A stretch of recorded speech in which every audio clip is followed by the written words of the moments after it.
মশমশা করার জন্য কি পরিমাণে হাইড্রোস দেন? ওখান থেকে বলেছে আমাদেরকে একটা সোডা দিয়ে জিলাপি হয়ে যায়, আর কিচ্ছু লাগে না সেখানে। তাহলে গতকাল মেয়াদ শেষ হয়ে গেছে, এটাই গার্নিশের জন্য আজকে ব্যবহার করা হচ্ছে। এটা কাজে আপনাদের দোকানের নাম কি? Forest lounge. এখানে তৈরি করেন, করে এখানে এসে বিক্রি করেন, এই তো? জিলাপি ভাজি করে কে? এখানেই ভাজে। হাইড্রোস কোথায়? হাইড্রোসটা দেখান। তাহলে যেখানে আছে ওখান থেকে নিয়ে আসেন। উপরে কোথায় আছে? চলেন উপরে দেখি। এখানে দেখেন, দেখেন এখানে কোথাও রাখতে পারেন, দেখেন বের করেন, কন্টেনারগুলো বের করেন। আসেন আপনার উপরে দেখি। ওগুলো কাটছেন কেন? ওইগুলো কোথায় নিয়ে যাচ্ছেন? রান্নাঘর কোন দিকে? ওরা এখানে গড়ি মশি করে এখানে পরিষ্কার করতেছে। এই যে জিলাপি তো ভাসছে এখানে, এই যে খামির। জিলাপি কি আপনি তৈরি করেন? না না, জিলাপি কি তৈরি? শেফকে একটু ডাক দিবেন, আর আপনি একটু দেখান প্রোডাক্টগুলো।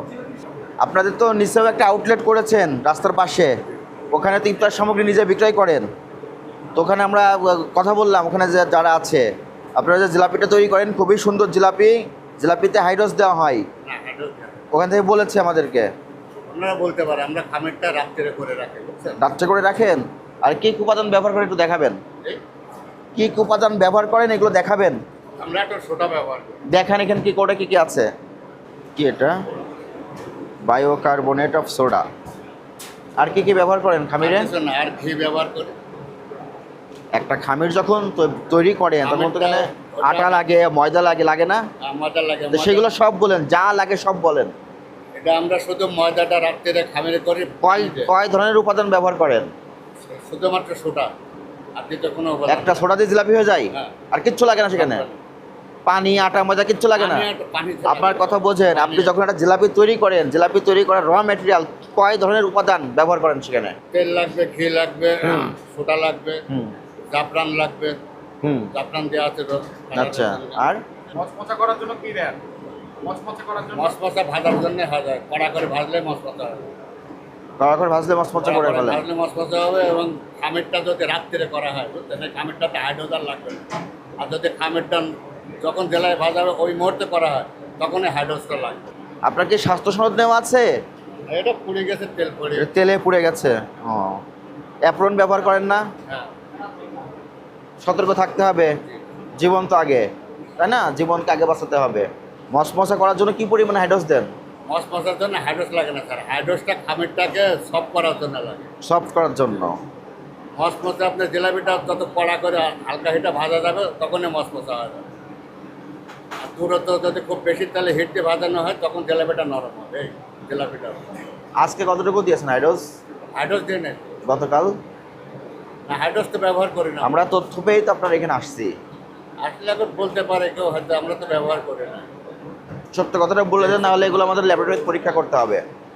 সত্যি কথা বললাম। আজকে কি পরিমাণ ভাজি করছেন এখানে রাখছেন? এগুলো আজকে ভাজি করছেন?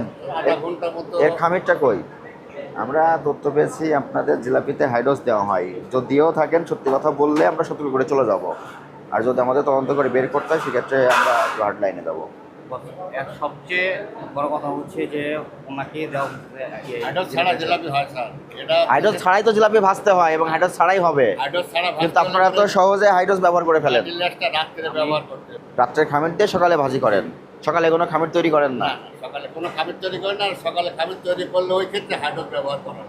শুধু মশলা আইটেম রাখার জন্য এটা। আর এই পাশে কি রাখছেন? এবার হচ্ছে যে আদা রসুন কাটাগুলো, আদা রসুন কাটা। আর মাছ, মাংস এগুলো ফ্রিজিং করেন কোথায়? মাছ মাংস ফ্রিজিং করে আমাদের এই পাশে একটা রুম আছে। আপনার এখানে মোট স্টাফ কতজন? আমার এখানে স্টাফ হচ্ছে 54 জন। 54 জন। 54 জন যারা রান্না করে, সরাসরি খাদ্য প্রক্রিয়াকরণের সঙ্গে জড়িত, তাদের স্বাস্থ্য সনদ দেওয়া আছে? হ্যাঁ হ্যাঁ, বুঝতে পারছি। একটু দেখাতে হবে। অবশ্যই। ঠিক আছে, দেখাতে হবে। এই ফ্রিজে কি আছে এখানে দেখি, সাইডন ওটা দেখি। দই বড়া স্যার। হ্যাঁ দই বড়া। দেখি, টান দেন। দুধের কোটাটা দেখি, প্যাকেটটা 13 মেয়াদ। আচ্ছা, এগুলো কি? হ্যাঁ, মেন সস। কি কাজে ব্যবহার করেন এই সস? দই বড়ার উপরে এটা কি এই দই বড়াই দিবেন সস হিসেবে? উপরে গার্নিশটা করব। গার্নিশটা করবেন, একটা করে দেখাতে পারবেন কীভাবে করেন? একটু দেখান তো। আপনি তো রান্নাঘরের দায়িত্ব আপনার, নাকি সম্পূর্ণ রেস্টুরেন্টের? না, আচ্ছা, এটা হচ্ছে দই বড়া, উনি কারিগর। এই দই বড়া প্রত্যেকদিন তৈরি করে আপনারা ইফতারের সঙ্গে বিক্রয় করেন। হ্যাঁ এই দই বড়ায় এই ম্যানুসটা ব্যবহার করা হয়, সঠিক কিনা? গার্নিশের জন্য, গার্নিশের জন্য এটা ব্যবহার করা হয়। এই গার্নিশের জন্য যেটা ব্যবহার করেন এটার মেয়াদ আপনারাই দিয়েছেন, দেখেন 5 তারিখে মেয়াদ দিয়েছেন, 7 তারিখ পর্যন্ত। আজকে কয় তারিখ? 8 তারিখ। তাহলে গতকাল মেয়াদ শেষ হয়ে গেছে, এটাই গার্নিশের জন্য আজকে ব্যবহার করা হচ্ছে।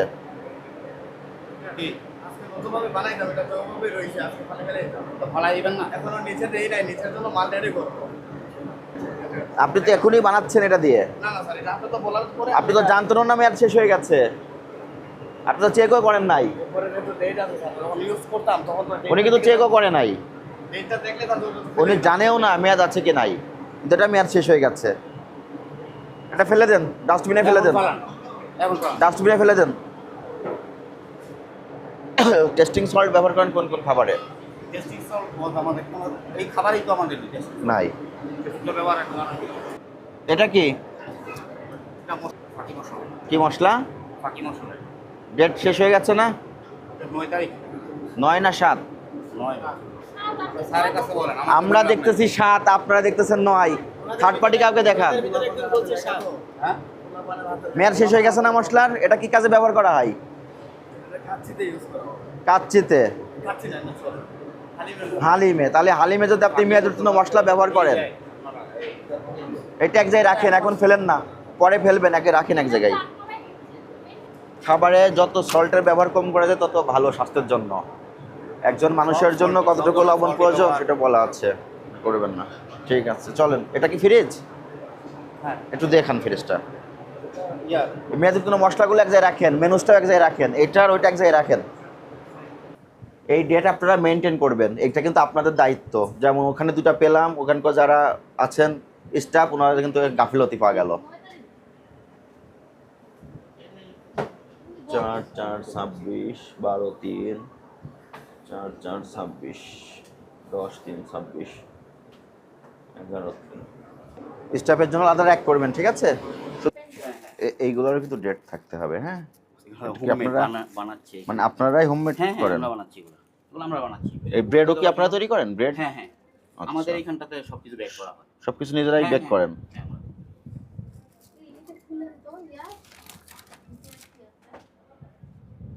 নিজেরাই এইভাবে ডেট দিয়ে দিচ্ছেন না? হ্যাঁ, হ্যাঁ। গতকাল বানিয়েছেন? হ্যাঁ, কারণ হচ্ছে যে ঠিক ওই আছে। যে কোনো গেস্ট আসে বুফে থেকে ব্রেড নেওয়ার পর বলে যে আমার একটা হোল ব্রেড দিয়ে দেন। আচ্ছা, শেষ হয়ে গেলে রাখবেন কেন? কালকে আমি এটা 5 তারিখে শেষ হয়ে গেছে, শেষ হলে তো আপনার এখানে রাখার দরকার নাই, এক জায়গায় রাখেন, পরে ফেলে দিলাম। 30 বার। এখানে তো আপনি প্রক্রিয়াকরণ করেন খাদ্য, তাই না? প্রক্রিয়াকরণ করা হয় না এখানে? তাহলে এখানে যেগুলো পাওয়া যাবে সবগুলোই খাবারের উপকরণ। তো এই উপকরণের ভিতরে আমরা তো 2টা পেলাম যেগুলোর মেয়াদ শেষ হয়ে গেছে, এবং এটার মেয়াদ শেষ হয়েছে 25 সালের ডিসেম্বর মাসে। তাহলে আপনি এখন চলতেছে মার্চ মাস, মাসে এতদিন সময় পেয়েছেন, তখন ফেলেন নাই কেন? এদিকে কি রান্না হয়? এখানে কি রান্না হয়? কাবাব। ওয়ালাইকুম আসসালাম, ভালো আছেন?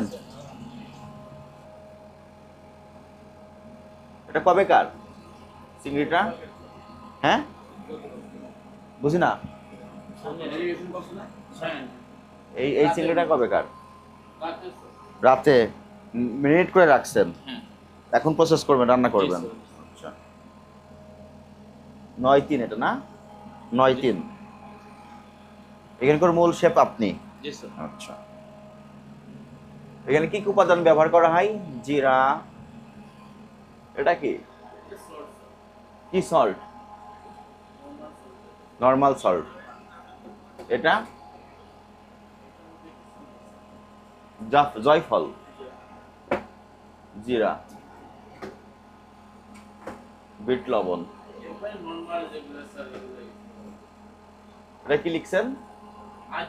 আজওয়ান, কালো মরিচ। আপনি এখানে যে উপাদানগুলো ব্যবহার করবেন এগুলোর মেয়াদ মেনটেন করবেন, ঠিক আছে? আপনার মতো করে আপনি এটার মেয়াদ নির্ধারণ করে দিবেন, এবং যখন দেখবেন মেয়াদ শেষ হয়ে গেছে তখন ওই উপকরণটা খাদ্যে ব্যবহার করবেন না। শুধু একদিনের জন্য মশলাটা শুধু একদিন পর পরে। একদিন পর পর, হ্যাঁ, হ্যাঁ। ঠিক আছে। যেমন ওই যেগুলোতে মেয়াদ লিখে দিয়েছেন হ্যাঁ। এইভাবে লিখে দিবেন, জি স্যার, ঠিক আছে? ঠিক আছে। দই বড়ার উপরে যে মশলাটা ব্যবহার করা হয় মেনুস, ওটা মেয়াদ উত্তীর্ণ আমরা পেয়েছি। হালিমে, হালিমের যে মশলা ব্যবহার করেন এটাও মেয়াদ উত্তীর্ণ পেয়েছি। আর একটা কফি পেয়েছি, এটাও মেয়াদ উত্তীর্ণ। এই 3টা মেয়াদ উত্তীর্ণ উপকরণ পাওয়া গেছে আপনাদের এখানে। এটা ভোক্তাধিকার সংরক্ষণ আইনের 43 ধারার অপরাধ। অবশ্যই বস, আমি এটা এগ্রি করি। আর ব্যাপারটা হচ্ছে আপনাকে তো আমি এক্সপ্লেন করেছি এবং এই যে আপনি খাদ্য প্রক্রিয়াকরণ করলেন এবং সেখানে মেয়াদ উত্তীর্ণ উপাদান ব্যবহার করলেন, এটা ভোক্তাধিকার সংরক্ষণ আইনের 43 ধারা অনুযায়ী 1 লক্ষ টাকা জরিমানার বিধান আছে এবং 2 বছরের কারাদণ্ডের বিধান আছে অথবা উভয়দণ্ডের বিধান আছে। তো আপনি আপনার অপরাধ স্বীকার করেন? আমরা সতর্কতামূলক আজকে আপনাকে 10,000 টাকা আর্থিক জরিমানা করলাম।